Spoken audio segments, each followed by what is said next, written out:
Hi guys, welcome back to my channel and welcome to today's video, another episode of What's New with Alma. Oof, my favorite. Or let me just say, like Mia Rose would always say, my favorites. But yeah, if it's your first time watching one of these, the What's New with Alma series is when I come to you with what's new, what's trending, what's hot in the world of celebrities, in the world of Hollywood, Nollywood, literally in every other person's life apart from Alma, okay? Just small gossip, all right? And if it's your first time stumbling onto one of these, I would leave the rest in the playlist up here. Go catch up, okay? We have a lot of episodes that you have missed. Now, today's video, we have a lot to dissect. We have a lot to report. We have a lot to give opinions on, all right? So stick around, don't go anywhere. I'll be right back.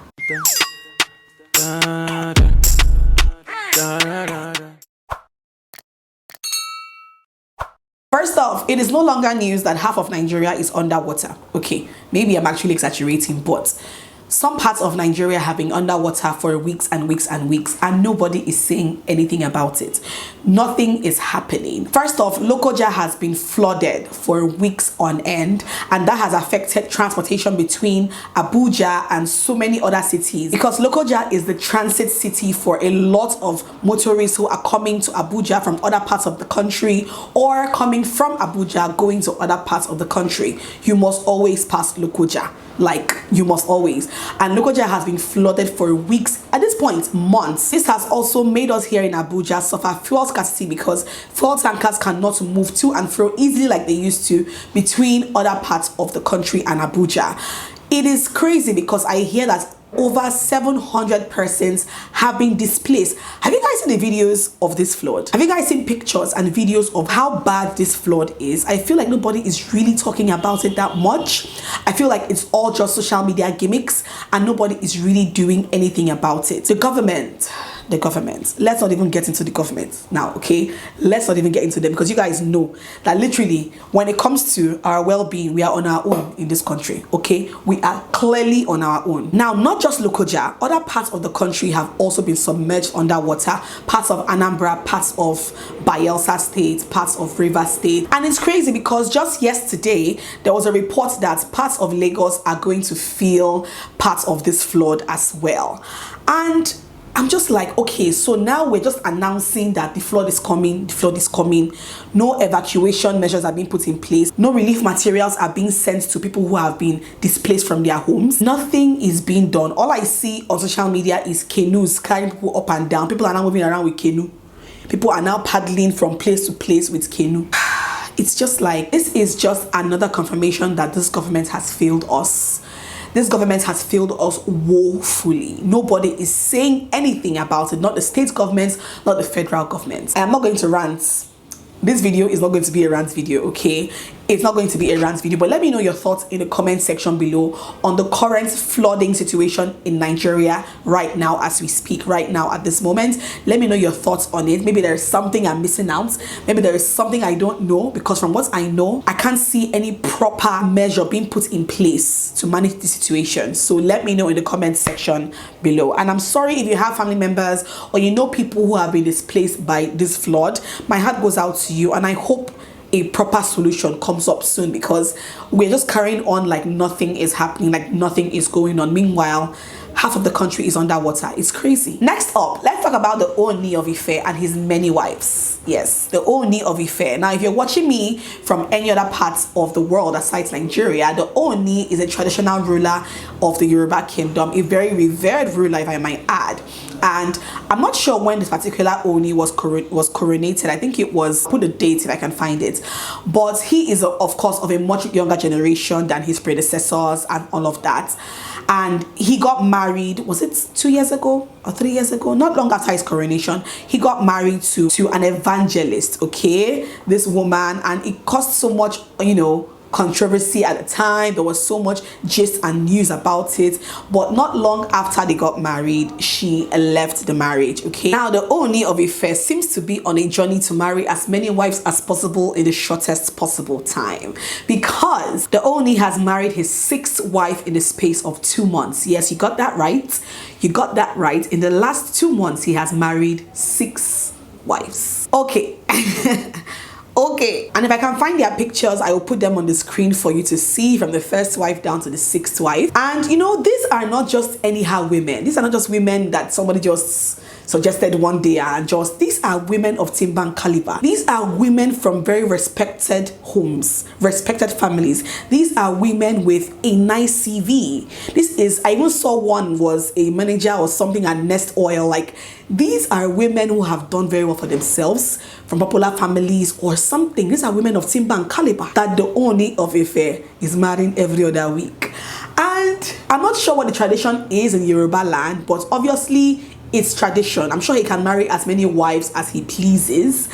But I'm just like, slow down though. 6 women in 2 months, what's going on? And the women themselves, like, I want to believe that there is more to it. Just, I mean, there should be more to it besides just marrying the Ooni of Ife, being one of his many wives. I feel like, is there something more that we don't know? You know, I don't know. I don't know much about traditional stuff in this country, so I can't really say much about it. But in the year 2022, a man marrying up to 6 wives in the last 2 months is a bit unusual, so to speak. So let me know in the comments again what you guys think about this. Are you for it? Are you against it? Is it tradition? Is it not? Let me know, because maybe I don't know. All right, so let me know in the comments section below. Oh my god, that's a lot of women. And for all you know, maybe in the next 2 weeks you'll marry 2 more wives, maybe, I don't know. But that's a lot of women for one man. That's a lot of women for one man. Now on to some news that kind of made my week last week. Actor Frederick Leonard, oh my god, by the way, he's actually one of my favorite Nigerian actors. I just like his style of acting and how he depicts the roles that he acts. I really like him as an actor. So actor Frederick Leonard and Peggy Ovire, who is also an actress, are an item. Yes, we didn't know that. Apparently, Frederick and Peggy have been a couple for the last couple of years and nobody had an idea. Well, you and me did not know. Maybe their colleagues in the industry knew. It was always on the hush-hush, down low, you know, that kind of vibe. But it was Peggy's birthday recently and Frederick came out to openly professed that they were an item, professing love for her on her birthday and all of that. And that was our first glimpse into, you know, knowing that these two are actually, or have actually been a couple for a while. But as if that one was not enough, he threw her a surprise birthday dinner party. Yeah, that's what it was. A surprise birthday dinner party and proposed marriage at that party. Now, before that happened, news had already broken from your favorite Tatafo blogs that they were actually going to be getting married in November. Okay, so there was actually a date in November for their traditional wedding or something. And then later that evening, news broke that he had proposed to her. Now, we know that the proposal, if obviously there was a date for the wedding, we know he proposed maybe just asking her hand formally. Okay, they have obviously been planning a wedding before time. If the gist about November wedding is true, they knew they were getting married. But I feel like the official proposal and all of that came on her birthday evening, and it was just very interesting and very exciting to see. See guys, I love romance, so I love love. I'm a sucker for love, and I just really like these two people, you know, as individuals in the movie industry here in Nigeria. So seeing that they're actually an item and they look so good together, like, oh my god. Anyway, we are here waiting for when the wedding shall happen, and for sure I will bring you guys all the details when that eventually happens. Congratulations to Frederick and to Peggy. This was a very surprising one, but I'm here for it. I love it. I love it. Next up, it shouldn't be news that Apostle Suleman's convoy was attacked somewhere in Edo State a couple of days ago. Now, when this news broke, I got so scared because I'm just like, oh my god, lives have been lost and all of that. So apparently Apostle Suleman was traveling in a convoy with his wife and his 5 children in a bulletproof vehicle. Okay, he and his family were in a bulletproof vehicle. His escorts in front and behind obviously were not in bulletproof vehicles. When the unknown gunmen came out and sprayed bullets on these cars, there were casualties. Okay, there were casualties. His family was safe and sound because, like I said, they were in a bulletproof vehicle, but his escorts, mobile policemen, and 1 or 2 other people were not so lucky because we had a loss of 7 lives in total. 7 whole lives lost in total, and that was very heartbreaking. When I saw that news, that was extremely heartbreaking. Okay, and I actually even sympathize with him and his family on this unfortunate incident, only for this man to come out later that same day this thing happened. came out later to make a video. Now, I don't know what is this thing about people on social media. There are just sometimes you just need to keep quiet. There are sometimes you should just close your mouth. This man came out to make a video saying that those who are after him should know that they cannot kill him. Went on to say that he knows those who are responsible for this attack, but he won't be calling any names. He won't call any names. He will allow karma to deal with them. This one, that one. And I'm like, okay, 7 human beings, not chickens, not dogs. 7 human beings lost their lives because they were protecting you. And you come out to say this? How insensitive can you be? Like, how insensitive can you be? You come out to say that they cannot kill you. Okay, but they can kill those that were killed. You and your family were in a bulletproof vehicle. Amazing, great. The others were not so lucky and they lost their lives in the process protecting you. And you come out to say that you know the people who did it, but you will not say their names because you want karma to deal with them. And I'm just like, who does that?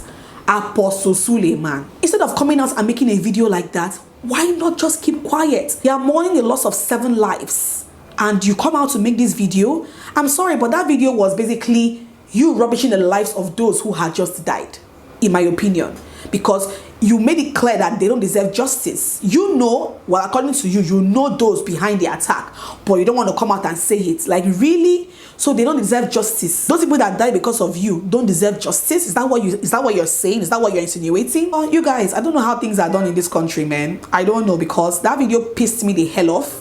That video was not a video he needed to make, and especially not at that particular time. He didn't need to come out and, must you talk? I want to know, must you talk? If you don't talk, is anything going to happen to you? Okay, so now that you made that video, what has that video done now?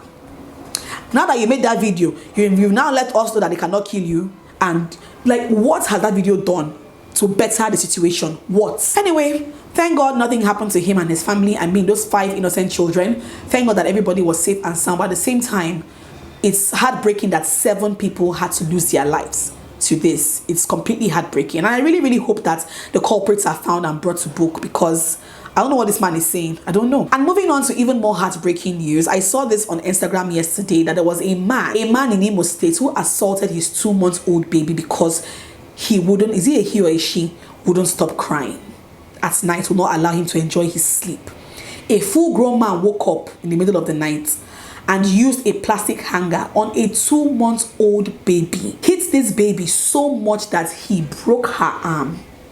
Listen, there's so much evil in this world. Like, it's things like this that make me realize, like, oh my God, the evil ones are literally walking amongst us. How a man, if not for anything, your own child, your own blood, your own, you picked up a plastic hanger and hit a 2-month-old, not 10-year-old, not 15 years old, 2 months old infant. And you did that up until you broke her little fragile arm, and refused the mother from getting help for days, locked her in, took her phone, refused her from getting help for that child until that arm decayed. And what has happened now? That little infant's arm has been amputated. A 2-month-old. And that man is still alive. That man is still standing. He's still alive. And I saw this thing yesterday. As a mother, you can imagine how this hits differently for me, because it was so triggering, and I didn't know when I saw the tears roll down my eyes. How is that sleep so important, so sweet to you, that you had to descend on a 2-month-old baby for disturbing your sleep with her cries? You guys, things happen, oh. Things happen in this world. Now that baby has had to have her arm amputated. A 2-month-old that was born without any deformities because of the wickedness of her own father will now have to live the rest of her life with 1 arm. Can you imagine? My heart goes out to her and her mother especially. And I hope that this is not one of the cases where this woman will go back to this man and want to continue being married to this man, because that's a monster. And I really, really hope that she gets the kind of help that she needs to pull her away from a monster like that. I really, really hope so. Next up, guys, that one was very triggering. Next up, actress Dorcas Fapsin recently called out her boyfriend on social media. Well, in this case now, her ex-boyfriend, because clearly they've broken up. So news went around some months ago on social media that actress Dorcas Fapsin was in a relationship with musical artist Skibby. I will put their pictures in case you don't know who they are. Dorcas Fabson and Skippy. Now they were in a relationship. We were made to believe that they were in a relationship for some time. But Dorcas has come out to shade him on Instagram. You guys know this song by Skippy, Ice on my neck, ice on my gene. That's how stars do. 10 million for a show. That's how stars do. Okay, now Dorcas has come out to quote this song, but instead, Dorcas is saying ice on your neck, ice on your wrist, no running water in your house, no food in your fridge, zero money in your account. Like, what shade, girl? What shade? And of course, the internet went wild because what a shade. Okay, so clearly what she's trying to say is that this guy is not who you guys think he is, okay? We're dating, this, that, and the guy not getting anything, the guy not getting money, the guy not getting food for free, the guy not getting money for accounts. Basically, I was the one providing for him in this relationship. They have also unfollowed each other on Instagram, which is expected when couples break up. And even when she was being attacked by 1 or 2 trolls on Twitter, she went ahead to say she bought him Fendi this, she paid for their trip to Zanzibar, she did this, she did that. So clearly, this fallout was not a very amicable one at all. They are clearly at loggerheads, clearly so much tension between the two of them,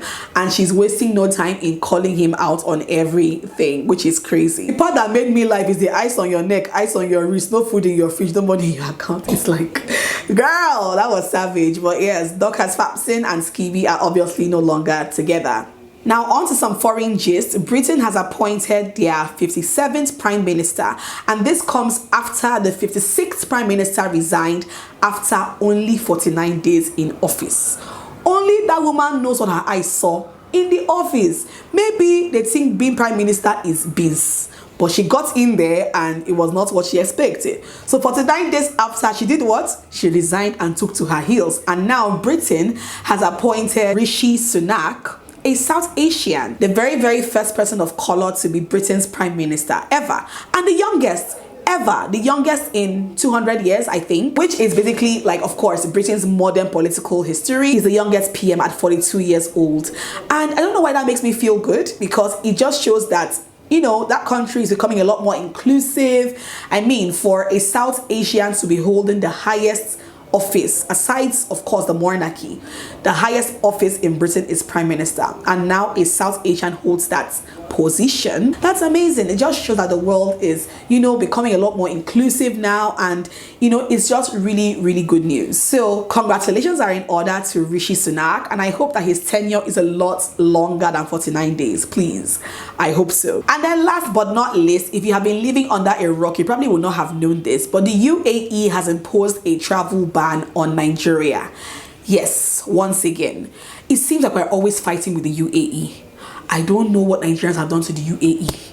I don't know what, but I don't know why they keep imposing bans on us, lifting bans, fighting with Nigerian government. I don't know what is going on, but I feel like the trigger for this particular ban came after somebody tweeted, okay, I think some of them were being held at the Dubai International Airport, and a Nigerian person made videos about, you know, how they were being held at the airport and put it on Twitter and all of that. Now, the news is that this person has been charged with some serious crimes, because you guys know that UAE is a Muslim jurisdiction, it's a Muslim country, and so many things that you can do here in Nigeria or in any other part of the world and it's not an issue, in the UAE it is a problem. And they have media laws, okay? They have media laws, and according to them, this person has broken one of the serious media laws and has been sentenced to some time in prison over there in Dubai. That's crazy, but that is the reality, guys. That is the reality. You know how people can take out your phone and be recording people in Nigeria to show those on social media what is going on?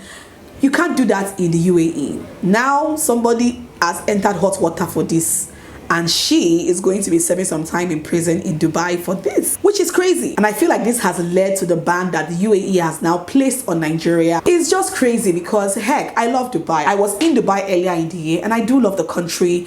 Their laws are very stringent. That I know, that I will tell you. They have very stringent, strict laws.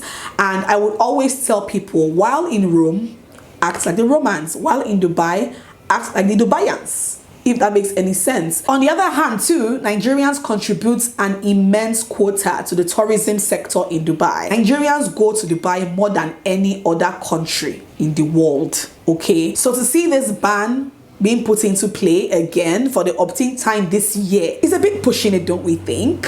So let me know also in the comments what you think about this. It just means that Nigerians cannot go to Dubai right now. It is what it is, except maybe you have an American passport or a UK passport or something else. But with these green passports, Dubai has said, stay in your country, we don't want people again. I don't know how this is going to be resolved, but it is what it is. I don't think Nigeria and the UAE have the best relationship, and I hope that eventually they sort out their issues and a permanent solution is being put in place, because every time Nigerians are in the news regards to things happening in Dubai, they are not the very best of things. So I hope that this gets sorted out as soon as possible. All right, woof, I've talked a lot. Hope you guys enjoyed watching today's episode of What's New with Alma. If you did, make sure that you are subscribed, okay? Make sure you are subscribed. Make sure you thumbs up this video. All right, leave me a comment down below. I'll see you guys in my next one. Mwah. Bye. Either you feel it or you don't, might give it a try, yeah.